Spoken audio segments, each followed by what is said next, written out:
Attractive होंगे। आप लोग एक्यूमुलेट कर रहे हो उनमें से कोई भी?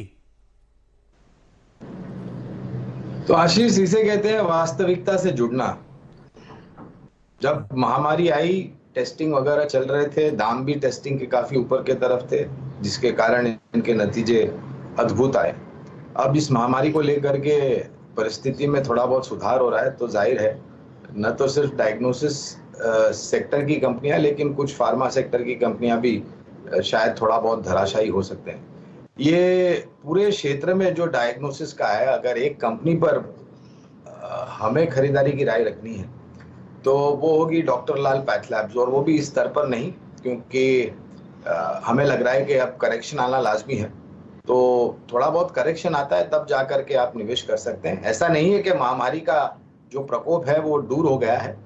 अलग अलग अवतार आ रहे हैं और उससे शायद थोड़ा बहुत प्रभाव और भी रहेगा। और अगर खबरें नकारात्मक हुई और टेस्टिंग की जरूरत पड़ी तो सुधार होने की पूरी संभावना है, लेकिन इसके लिए थोड़ा समय लग सकता है। तो कोई टिप्पणी पेटीएम पर अति आवश्यक।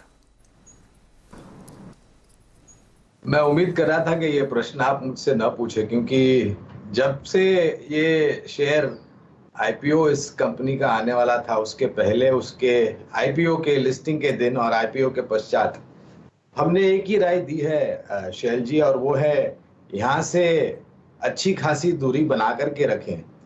पहले तो इसके मूल्यांकन को लेकर के हमें बहुत बड़ा प्रश्न चिन्ह था, और वास्तविकता ये भी है शैल जी के इस तरीके के नवयुग के कारोबार को लेकर के, जिसे हम अंग्रेजी में यूनिकॉर्न्स कहते हैं या न्यू एज टेक्नोलॉजी कंपनियां कहते हैं, इनके मूल्यांकन को लेकर के कोई एक मापदंड नहीं है। अलग अलग विशेषज्ञ अलग अलग मापदंड से इस पर काम करते हैं, और इतना अच्छा करेक्शन आने के बावजूद हमें लग रहा है कि अब भी यहाँ पर आपको धैर्य रखना चाहिए। इसके अलावा और सारी बेहतरीन कंपनी है जो मैन्युफैक्चरिंग और सर्विसेज इंडस्ट्रीज में है, जहां पर आपको निवेश करना चाहिए इस करेक्शन का लाभ उठा के, न कि पेटीएम जैसी कंपनियों में जहां पर बहुत सारे प्रश्न चिन्ह लगे हैं। एक तो मैनेजमेंट को लेकर के, दूसरा मूल्यांकन को लेकर के, और गिरावट को लेकर के। तो मुझे लग रहा है कि आईटी, निजी क्षेत्र की बैंक्स, एफएमसीजी, सीमेंट, मेटल्स, ये सब क्षेत्र ज्यादा आकर्षित है, न कि पेटीएम जैसी कंपनियां। और डायरेक्टर साहब, परम्यूटेशंस, कॉम्बिनेशन सामने आ रहे हैं। भाई 4500 रुपए पे टीसीएस बायबैक करेगा, खड़ा है 3750, 3770 पे, तो ऑलमोस्ट नीट 18-20% का प्रीमियम मिलता है। पिछले 3 बायबैक्स कहते हैं 100% एक्सेप्टेंस। इस बार कह रहे हैं सब ज्यादा जान गए, तो आज इस बार एक्सेप्टेंस कम। अरे 50% भी हुआ तो आप लोग का कैलकुलेशन, आप लोग की मैथ क्या कहती है? ले लूं, बायबैक में छोड़ दूं, बचे हुए स्टॉक्स का होल्डिंग प्राइस बड़ी अच्छी कन्वीनियंट हो जाएगी, ले लूं क्या टीसीएस? आशीष, अगर आपको बायबैक का ही खेल खेलना है तो आपको जरूर खरीदारी करनी चाहिए और बायबैक में समर्पित करने चाहिए शेयर कंपनी को। लेकिन पिछले 3 बायबैक में जिस तरीके से हमने राय दी है कि आप अगर निवेशक हैं और लंबी अवधि का नजरिया रखते हैं, तो कंपनी का मैनेजमेंट मूर्ख नहीं है कि 4500 रुपए आपको दे रहा है, जबकि भाव चल रहा है 3770 के आसपास। यानी कंपनी ये बखूबी जानती है कि मूल्यांकन को लेकर के और भी ऊपर के तरफ के आंकड़े टीसीएस के लिए आ सकते हैं, पहली बात। दूसरी बात, हमारा जो लक्ष्य है टीसीएस पर, लंबी अवधि की मैं बात कर रहा हूँ आशीष, वो है करीबन 4800 से लेकर के 5000 तक का। और जैसे हमने पिछले 3 बारी राय दी थी कि आपको बायबैक में शेयर देने की कोई आवश्यकता नहीं है अगर आप लंबी अवधि के निवेशक हैं, ये चौथी बार भी हम फिर से वही राय दोहराएंगे कि अगर आप लंबी अवधि के निवेशक हैं तो आपको बायबैक में शेयर्स देने की कोई आवश्यकता नहीं है। ये बात अलग है कि आप छोटी या अवधि में ये बायबैक का खेल खेलना चाहते हैं, तो ये आपके ऊपर है, लेकिन निर्भर रहेगा कितने शेयर कंपनी के पास जाते हैं और प्रोपोर्शनेटली वही बायबैक होंगे। और आशीष जी, एक बात और है, सन 2004 में मेरे ख्याल से अगस्त में लिस्ट हुई आपने टीसीएस की लिस्टिंग देखी थी मेरे ख्याल से। ले रहे हो फिर आप लोग एचयूएल ले रहे हो कि आईटीसी? बुद्धिमत्ता ये कहती है कि एचयूएल खरीदना चाहिए। आईटीसी का मेरे ख्याल से फिलहाल जो जीवन है वो 235-240 के आसपास आकर के खत्म हो जाता है आशीष, और समय लगेगा HUL इसलिए भी पसंद आ रहा है क्योंकि इसमें अच्छी खासी गिरावट हमने आते हुए देखी है, और दूसरी तिमाही में हमने देखा था आशीष, और तीसरी तिमाही में भी देखा है कि FMCG क्षेत्र से जो कंपनियां जुड़ी हुई है वहां पर लागत खर्च को लेकर के जो शुद्ध मुनाफा है वहां पर दबाव देखा था, आंकड़े थोड़े नीचे की तरफ आ रहे थे। लेकिन HUL भी उनमें से एक कंपनी है जिन्होंने भाव में बढ़ोतरी की है और उपभोक्ताओं पर दे दिया है ज्यादा दाम चुकाने का जो एक अदाकारी है उसको। तो मैं समझता हूं कि दोनों में से अगर एक पसंद करना है तो HUL ज्यादा मुनासिब होगा। गौरांग सर, ये तो मजबूरी में आपने जवाब दे दिया, ऐसा शैल सर कह रहे हैं। फिर एक्चुअली पसंद क्या आ रहा है? आप लोग कुछ एक्यूमुलेट कर रहे हो कि नहीं कर रहे जियोजीत में लेवल्स पर? तो एक कहावत ही अलग तरीके की कहावत है, उसको ही अगर तोल मिल के जुड़ना है तो मजबूरी का नाम है शेयर बाजार। लेकिन ये एक लाइटर नोट पे था आशीष, अगर आईटी हम काफी सुन रहे हैं सुबह से, तो वहां से अगर कोई एक मझौली आईटी क्षेत्र का शेयर आपको पसंद करना है निवेश के लिए और करेक्शन के पश्चात जो बहुत ही आकर्षित हो गया, तो उस शेयर का नाम होगा माइंट्री। बहुत ही अच्छी तरीके से कारोबार की रणनीति इन्होंने आगे बढ़ाई है। नतीजों को भी देख करके मुझे नहीं लग रहा है कि किसी भी तरह की धराशायी आपको नजर आई थी, और एक अच्छा मौका है करेक्शन पर एक बेहतरीन मझौली आईटी कंपनी खरीदने के लिए। तो माइंट्री पसंद आता है और वहीं पर खरीदारी की हम राय दे रहे हैं। चलिए वाली, और ये जो आप प्राइस देख रहे हैं ये अब न्यूनतम लेवल है जून सन 2020 का। बिल्कुल सही फरमाया आपने शैल जी, और बुनियादी तर्क के आधार पर डिस्क्लोजर के रूप में हमारी खरीदारी की राय है, और निरंतर मेरे ख्याल से ये 200-210 के ऊपर गया था और फिर लगातार हम नीचे की तरफ के दायरे देख रहे हैं। नतीजों को लेकर के भी और मैनेजमेंट की टिप्पणियों को सुनकर भी थोड़ी बहुत निराशा दिखाई दे रही है, और जिस तरीके से एक तरफ नीचे के तरफ के हम दायरे देख रहे हैं, तो हो सकता है यहाँ से और आपको शायद 5-10% के नीचे के तरफ के दायरे देखें, लेकिन उस स्तर पर मेरे ख्याल से रिस्क रिवॉर्ड बहुत ही फेवरेबल हो जाता है, जहां पर उस 5-10% के प्रतिशत के करेक्शन के पश्चात नीचे के तरफ के दायरे कम दिखते हैं। लेकिन मैं उसका इंतजार करने की राह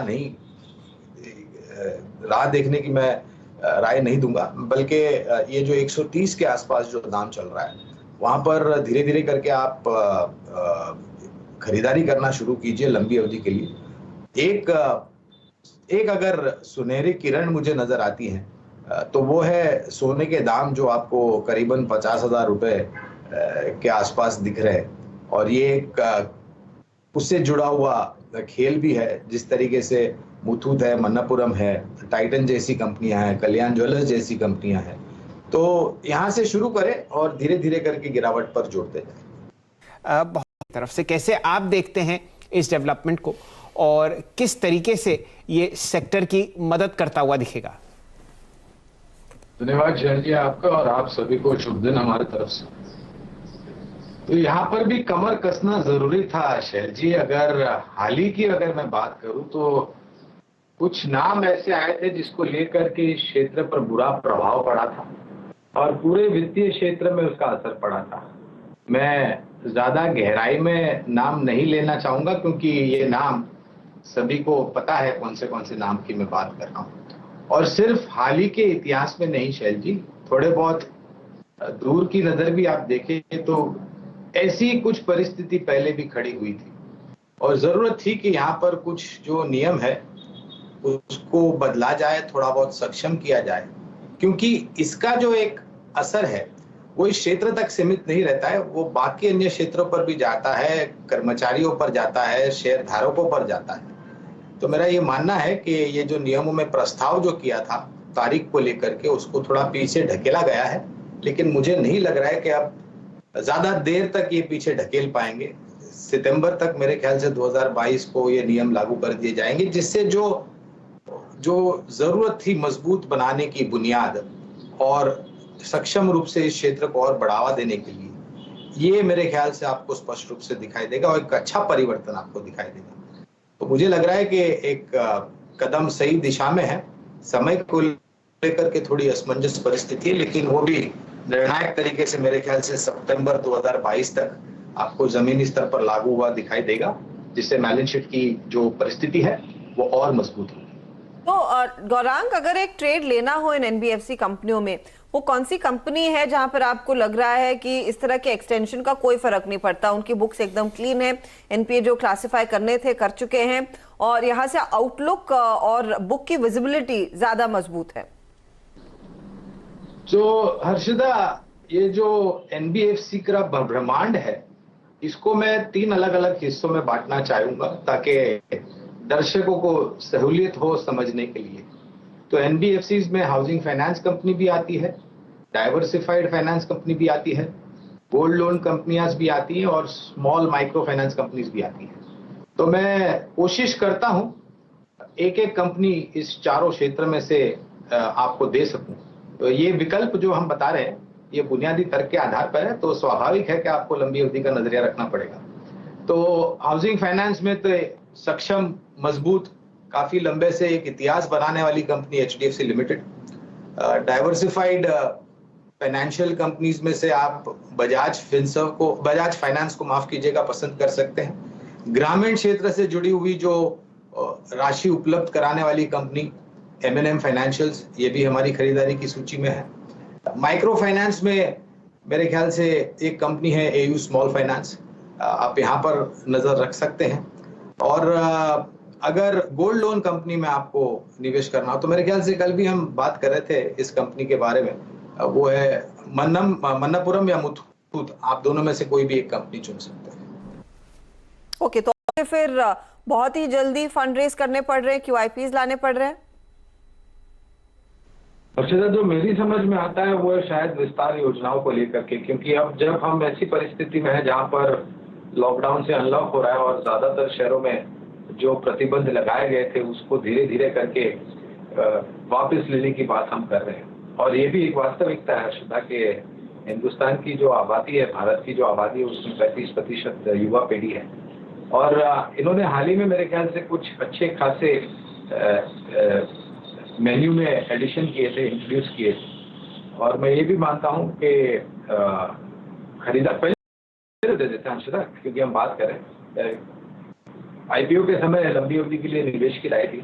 और ये जो हमने हाल ही में करेक्शन आता देखा, ये नए युग के जो कारोबार है जिसको हम यूनिकॉर्न्स कहते हैं, न्यू एज टेक्नोलॉजी कंपनीज, इसमें यहाँ पर भी पिटाई हुई थी। इसके साथ साथ जोमेटो की भी पिटाई थी। कल मेरे ख्याल से IPO के भाव के नीचे चला गया था क्षण भर के लिए, फिर वापस ऊपर आ गया। तो बर्गर किंग पर भी मेरी राय है कि अगर आपका नजरिया थोड़ा बहुत लंबी अवधि का है तो ये करेक्शन जो हम देख रहे हैं ये एक मौका। इसके साथ साथ और एक कंपनी का IPO आया था हर्षिता, जिसका नाम है देवयानी इंटरनेशनल, यहाँ पर भी लंबी अवधि के लिए हम खरीदारी की राय करेंगे।